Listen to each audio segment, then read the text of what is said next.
এ দুটি হাঁসের উৎপাদন ক্ষমতা প্রায় উন্নত হাঁসগুলোর সমতুল্য। গবেষণা করে দেখা গেছে এসব হাঁস থেকে প্রায় 200 থেকে 205টি ডিম পাওয়া যায়। হাঁসের ডিম পাবার জন্য খাকি ক্যাম্বেল একটি জনপ্রিয় জাত। দেশের নিম্নাঞ্চল এলাকাতেই এসব জাতের আবাদ করা হয়। এ জাতের শারীরিক ওজন হয়ে থাকে হাঁস হলে 2 থেকে 2.5 কেজি এবং হাঁসি হলে 1 থেকে 1.5 কেজি। হাঁস প্রাপ্তবয়স্ক অবস্থায় দৈনিক খাদ্য গ্রহণের পরিমাণ গড়ে 176 গ্রাম। এসব হাঁসি গড়ে বছরে প্রায় 250 থেকে 300টি ডিম পাড়ে।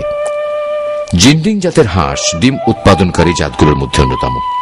এসব জাতের গড় ওজন পাওয়া যায় হাঁসা 2 কেজি এবং হাঁসি 1.5 কেজি। এসব হাঁস সাধারণত 18 সপ্তাহে পূর্ণবয়স্ক হয়। দৈনিক এসব হাঁসের খাদ্য গ্রহণের পরিমাণ থাকে 160 গ্রাম। বছরে এই জাতটি প্রায় 270টি ডিম পাড়ে। এদের প্রতিটি ডিমের ওজন পাওয়া যায় 68 গ্রাম। একটি অন্যতম ডিম উৎপাদক জাতের হাঁস। এ জাতের দৈনিক ওজন হাঁস 2 থেকে 2.5 কেজি এবং হাঁসি থাকে 1 থেকে 2 কেজি। এই জাতটির বয়স 20 সপ্তাহ হলে এরা ডিম পাড়া শুরু করে দেয়।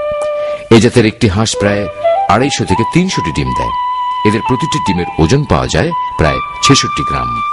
হাঁস সাধারণত পুকুর, খাল, বিল, নদী, নালা এসব স্থানে ভেসে বেড়ায় এবং এসব জায়গা থেকেই তাদের খাবার সংগ্রহ করে।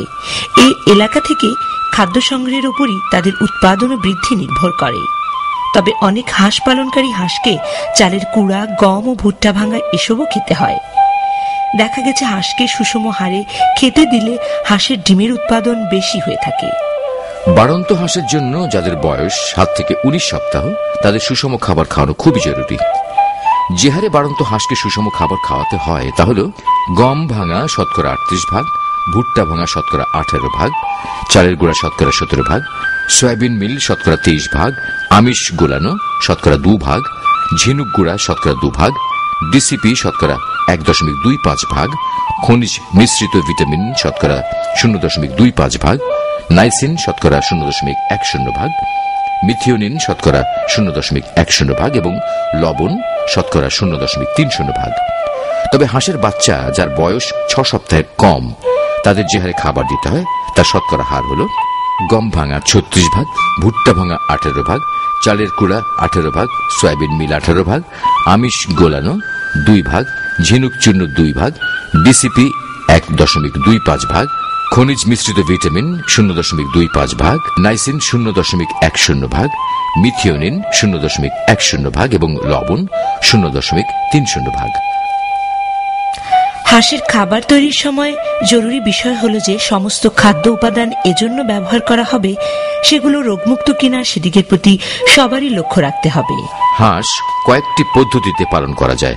এর মধ্যে রয়েছে আবদ্ধ পদ্ধতি, অর্ধ আবদ্ধ পদ্ধতি, ছাড়া পদ্ধতি, হার্ডিং পদ্ধতি এবং ল্যান্টিং পদ্ধতি।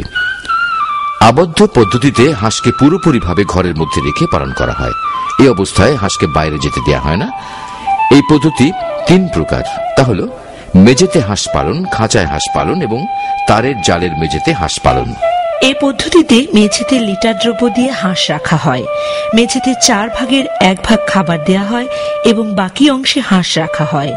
এছাড়া এখানে পানি নিকাশেরও ব্যবস্থা রাখা যায়। এভাবে প্রতিটি খাঁচাকে একটির পর একটি করে স্তরে স্তরে সাজিয়ে রাখা হয়। প্রতিটি খাঁচায় অনেক হাঁস এভাবে একসাথে পালন করা যায়। তবে এভাবে পালনের জন্য 2 থেকে 3 সপ্তাহের হাঁসের বাচ্চাই উপযুক্ত। প্রতিটি খাঁচায় 20 থেকে 25টি বাচ্চা রাখা যায়। এই পদ্ধতিতে ঘরের মেঝে থেকে উঁচু করে তারের জাল দেয়া হয়। তবে তারের জালের ফাঁক যাতে আধা বর্গ ইঞ্চির বেশি না হয়। অবশ্য এই পদ্ধতিতে হাঁস পালনে খরচ কিছুটা বেশি পড়ে। এই পদ্ধতিতে রাতে হাঁসগুলোকে ঘরের মধ্যে আবদ্ধ করে রাখা হয়। তবে দিনের বেলায় ঘরের সামনের জায়গায় ছেড়ে দেওয়া হয়। অর্ধ ছাড়া অবস্থায় হাঁস পালন করা হলে ঘরের মেঝে সবসময় শুকনো রাখার ব্যবস্থা করতে হবে। এ পদ্ধতিতে হাঁসকে কেবলমাত্র রাতের বেলায় ঘরের মধ্যে আটকে রাখা হয়। তবে দিনের বেলায় পুকুর, নদীনালা, খাল, বিল, হাওর, বিল এসব স্থানে হাঁস চলাফেরা করে। ছাড়া অবস্থায় সাধারণত এসব হাঁসকে সকাল 9টা পর্যন্ত ঘরে আবদ্ধ রাখতে হয়। এতে হাঁসের ডিম সংগ্রহ করা সুবিধাজনক।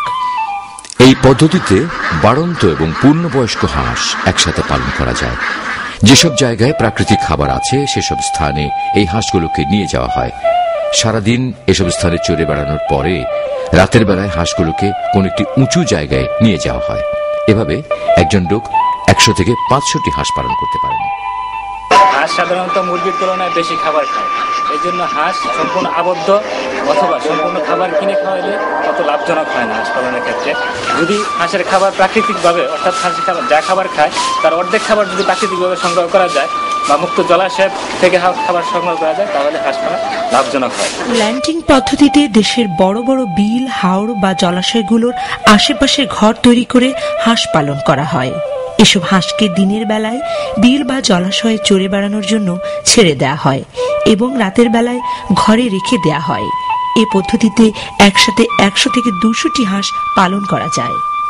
হাঁস খুব বেশি গরম ও ঠান্ডা সহ্য করতে পারে না। হাঁসের ঘর এলাকার উপকরণ সংগ্রহ করে সেসব দিয়ে তৈরি করাটাই উত্তম। হাঁসের ঘরের জন্য অতিরিক্ত গরম ও অতিরিক্ত ঠান্ডা দুটোই ক্ষতিকর। ঠান্ডা ও গরম পরিমিত মাত্রায় রেখেই হাঁসের ঘর তৈরি করতে হয়। হাঁসের ঘরের আর্দ্রতা রাখতে হবে 70% ঘরের আর্দ্রতা বেশি হলে হাঁস কৃমি ও কক্সিডিয়ায় আক্রান্ত হতে পারে। হাঁসের ডিম ভালোভাবে উৎপাদনের জন্য আলোর একটি ভালো ভূমিকা রয়েছে, তাই ব্রয়লার হাঁস উৎপাদনের জন্য রাতে ও দিনে আলোর ব্যবস্থা রাখতে হবে। হাঁসের ঘরে বাতাস চলাচল ব্যবস্থা খুবই প্রয়োজন, তাই ঘরের বেড়া বা তারের জাল কিংবা বাঁশের হলে আলো বাতাস চলাচল করতে সুবিধা হয়। হাঁসের ঘরে পানির জন্য পানি সরবরাহের নালা তৈরি করে দিতে হবে। এছাড়া পানির কাছাকাছি খাবারের পাত্র বসানোর প্রয়োজন হয়। আমাদের দেশে হাঁসের ডাক প্লেগ, ডাক ভাইরাস, হেপাটাইটিস ও ডাক কল মহামারী আকারে দেখা যায়। এছাড়া আজকাল খাদ্যে বিষক্রিয়াজনিত আফলাটক্সিন ও বোটুলিজমের কারণেও হাঁসের মৃত্যু ঘটতে দেখা যাচ্ছে। তাই হাঁসের খাদ্য তৈরির সময় সঠিকভাবে নির্বাচন করলে এই সমস্যা দূর করা সম্ভব হবে। তাছাড়া এসবের রোগ প্রতিরোধে পশু চিকিৎসকের পরামর্শ নিতে পারেন। এসব বিবেচনা করে আমরা মুরগির পাশাপাশি অল্প খরচে দেশের সব জায়গায় হাঁসের আবাদের দিকে নজর দিতে পারি।